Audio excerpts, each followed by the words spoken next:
बिल्कुल। तो चलिए आगे बढ़ते हैं और सबसे पहले तो वोडाफोन आइडिया पे नज़र डालते हैं। अब वोडाफोन आइडिया क्यों लगातार फोकस में बना हुआ है, ये बताने के लिए हमारे साथ जुड़ रही है जानवी। जानवी, बताइए क्यों वोडाफोन आइडिया इतने फोकस में है? प्रमोटर बाइंग कर रहे हैं, इसीलिए बड़ी फोकस में है कंपनी।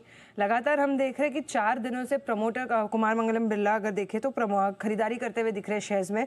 4 दिनों में करीबन 5.96 करोड़ शेयर्स जो है उन्होंने कंपनी के खरीद लिए।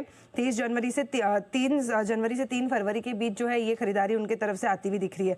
अब अगर पर डे बाइंग देखें तो 30 जनवरी को 2.21 करोड़ के शेयर्स बाय किए थे, 1 फरवरी को 1.88 करोड़ शेयर्स, 2 फरवरी को 45 लाख शेयर्स और 3 फरवरी को अगर देखें तो 1.42 करोड़ शेयर्स कंपनी में उन्होंने खरीदते हुए दिखे।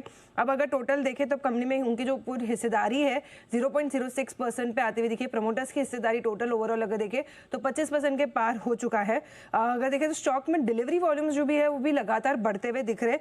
जो डिलीवरी वॉल्यूम फिलहाल अगर चल रहा है तो 31% के पास का जो डिलीवरी वॉल्यूम चल रहा है, जो 4 महीने के ऊपरी स्तर पर डिलीवरी वॉल्यूम्स भी पहुंच चुके हैं। तो वोडाफोन आइडिया में अगर देखें तो प्रमोटर्स के साथ बाकी इन्वेस्टर्स के भी जो है डिलीवरीज बढ़ती जा रही है और वहाँ पर एक पॉजिटिव चीज़ निकल के आ रही है पूरे वोडाफोन आइडिया के लिए।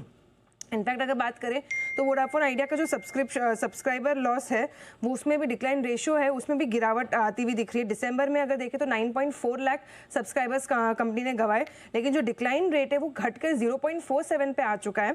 वहीं अक्टूबर में अगर देखें तो यही डिक्लाइन रेट 1% से ज़्यादा का था, तो डिक्लाइन रेट जो है ये भी घटता हुआ दिख रहा है। तो ये एक पॉजिटिव खबर निकल के आ रही है वोडाफोन आइडिया के लिए भी। और हाल ही में 2 दिन पहले हमने देखा था कि एमके ने भी कंपनी को अपग्रेड कर दिया था।